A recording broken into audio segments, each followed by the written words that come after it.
ഈ കടക്കണി എന്ന് പറയുന്ന കാര്യത്തെക്കുറിച്ചും ആത്മഹത്യയെക്കുറിച്ചും ഞാൻ 2 വീഡിയോ ഇതിനു മുമ്പ് ചെയ്തിരുന്നു. നിങ്ങൾ എൻ്റെ വീഡിയോ 70 വീഡിയോകളായി. ഡോക്ടർ രാജു കെ ബേബി എന്ന് പറയുന്നതായിട്ടുള്ള നിങ്ങൾ പരിശോധിച്ചാൽ നിങ്ങൾക്ക് യൂട്യൂബിൽ അത് കിട്ടും. അനേകരുടെ വേദനകൾ അണിച്ചും അനേക നാടുകളിലും ഊടുകളിലും പോയി ഊരുകളിലും പോയി സുവിശേഷം പ്രസംഗിച്ചും ജനത്തിന്റെ വേദന കണ്ടുകൊണ്ടാണ് ഞാനിതെല്ലാം ചെയ്യുന്നത്. എനിക്ക് 5 പൈസയുടെ വരുമാനമില്ല. പക്ഷേ ഇത് ചെയ്യുന്നതുകൊണ്ട് 5 പൈസയുടെ വരുമാനമില്ലെന്നാണ് ഞാൻ പറഞ്ഞത്. പക്ഷേ ഈ കടക്കണിയിൽ നിന്ന് രക്ഷപ്പെടാനുള്ള ഏറ്റവും വലിയ മാർഗമെന്ന് പറയുന്നത് നീ കടമില്ലാതിരിക്കുകയാണ്. എല്ലാവരും സിഗരറ്റ് വലിക്കുകയാണെങ്കിൽ സിഗരറ്റ് വലിക്കുന്ന ഒരുത്തനോട് ഞാൻ പറയട്ടെ, സിഗരറ്റ് വലിക്കാൻ എന്നെ പ്രോത്സാഹിപ്പിക്കുകയല്ല, നീ സിഗരറ്റ് വരാൻ ബീഡി വലിക്കണം. ഞങ്ങളുടെ ഒരു കൂട്ടുകാരനുണ്ടാവും, സിഗരറ്റേ വലിക്കത്തുള്ളൂ, ബീഡി വലിക്കത്തില്ല. എടാ, കാജാ ബീഡിക്ക് 150 എണ്ണത്തിന് 125 രൂപയേ ഉള്ളൂ. നീ ബീർ കുടിച്ചാല്, ഞാൻ കുടിക്കാൻ നിർബന്ധിക്കല്ല, നീ കുടിക്കരുത്, അതാണ് എൻ്റെ ആഗ്രഹം.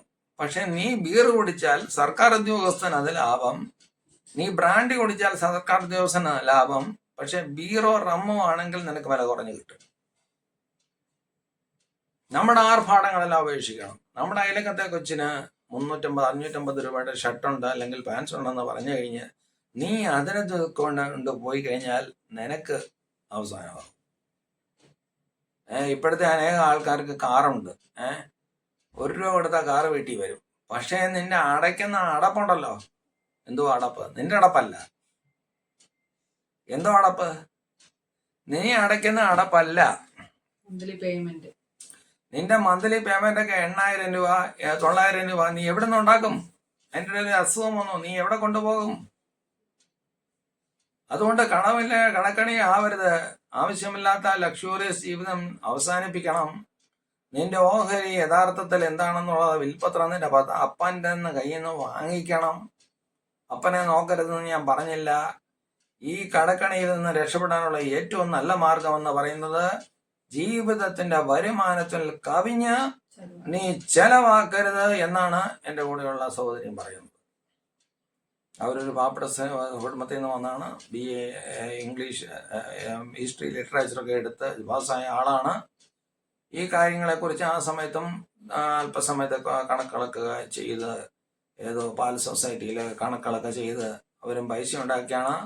പൈസ ഇല്ലാതെ നിനക്ക് ആംബുലൻസ് വേണമെന്ന് പറഞ്ഞാലും മെഡിക്കൽ കോളേജിൽ നിന്നും കിട്ടത്തില്ല, താലൂക്ക് ആശുപത്രിയിൽ നിന്നും കിട്ടത്തില്ല, കൊണ്ടുവരാൻ പോലും പറ്റത്തില്ല. പിന്നെ ഡെഡ് ബോഡി ആയിരിക്കും വരുന്നത്. അതുകൊണ്ട് ഈ ചെറിയതായിട്ടുള്ള കടക്കണി തുടങ്ങിയത് ഇന്ന് പാവപ്പെട്ടവർ വാങ്ങിക്കുന്നത് 20,000 രൂപയായിരിക്കും. പക്ഷേ പണക്കാർ വാങ്ങിക്കുന്നത് 20 ലക്ഷം രൂപയായിരിക്കാം.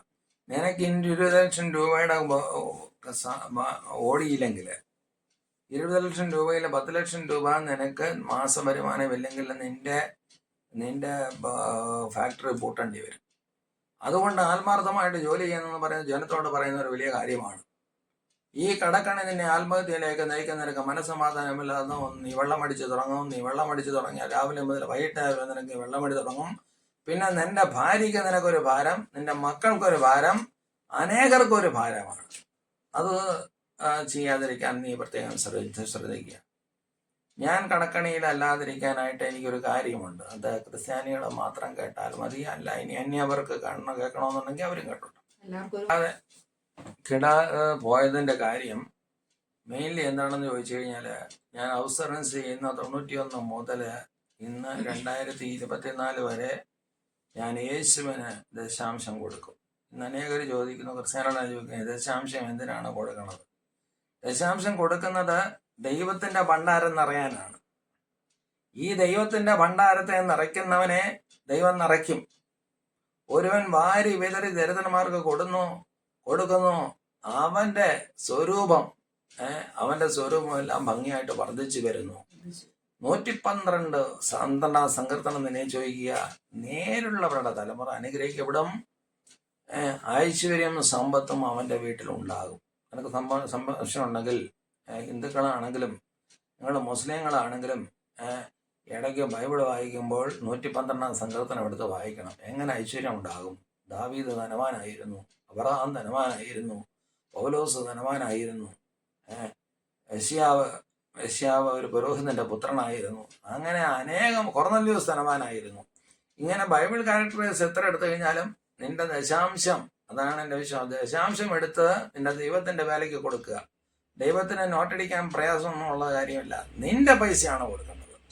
നീ അധ്വാനിക്കുന്ന വല്ലവരും ഇടുന്നതല്ല. നീ 10 പൈസ ഇട്ടാൽ ആ 10 പൈസയുടെ പ്രതിഫലം നിനക്ക് കിട്ടും. അതുകൊണ്ട് ടീച്ചറെ, രാജസഹോദരി എന്നോട് ചോദിച്ച എല്ലാ ആ ചോദ്യങ്ങൾക്കും വളരെ സമകാലിക പ്രസക്തിയുള്ള ഒരു വിഷയമാണല്ലോ സാറേ. അതുകൊണ്ടാണ് നമ്മളിപ്പോൾ ഈ വിഷയം അങ്ങനെ തെരഞ്ഞെടുക്കാൻ കാര്യം. അപ്പം തിരക്കിനിടയിലും വന്നിട്ട് നമുക്ക് ഇത്ര വിലയേറിയ ഒരു നിർദ്ദേശം എല്ലാവർക്കും, ജാതി മത ഭേദമന്യേ എല്ലാവർക്കും തന്നതിന് സാറിന് വളരെയധികം നന്ദിയുണ്ട്. സമർപ്പിക്കുന്നു. ഞങ്ങളുടെ ക്ഷണം സ്വീകരിച്ച് ഇവിടെ വരെ വന്നല്ലോ. സാറ് വിലപ്പെട്ട ഒരു തിരക്കുള്ള ഒരു വ്യക്തിയും കൂടാണ്. വീട്ടിൽ കൺസൾട്ടേഷനും പിന്നെ സുവിശേഷം എല്ലാം ഉണ്ട് സാറിന്. സാമൂഹ്യ പ്രവർത്തന എല്ലാം കൂടെ ചെയ്യുന്ന ഒരാളാണ്. അതെ, എന്നെ കേട്ടതായിട്ടുള്ള എല്ലാ പ്രേക്ഷകർക്കും നന്ദി പറയുന്നു. ആരെങ്കിലും കുത്തി വേദനിപ്പിച്ചിട്ടുണ്ടെങ്കിൽ ആ കുത്ത് നിങ്ങൾക്ക് നല്ലതാകും എന്നാണ് എൻ്റെ പ്രതീക്ഷ. ഞാൻ അനേകരെ കുത്തി സംസാരിക്കുന്ന ഒരു വ്യക്തിയാണെന്നുള്ളത് നിങ്ങൾക്ക് ഇതിനുമായി എപ്പിസോഡിൽ മനസ്സിലായി കാണും. പ്രത്യേകിച്ച് എന്നെ സ്റ്റുഡിയോയിലേക്ക് സ്വീകരിച്ചായിട്ടുള്ള പ്രിയപ്പെട്ട രാജിയോടുള്ള അഖൈതവുമായ നന്ദിയും സ്നേഹവും ഈ സമയത്ത് അറിയിച്ചുകൊണ്ട് ഞാൻ എൻ്റെ വാക്കുകളെ ചുരുക്കുന്നു. നന്ദി, നമസ്കാരം. സാറിന്റെ ഒരു വില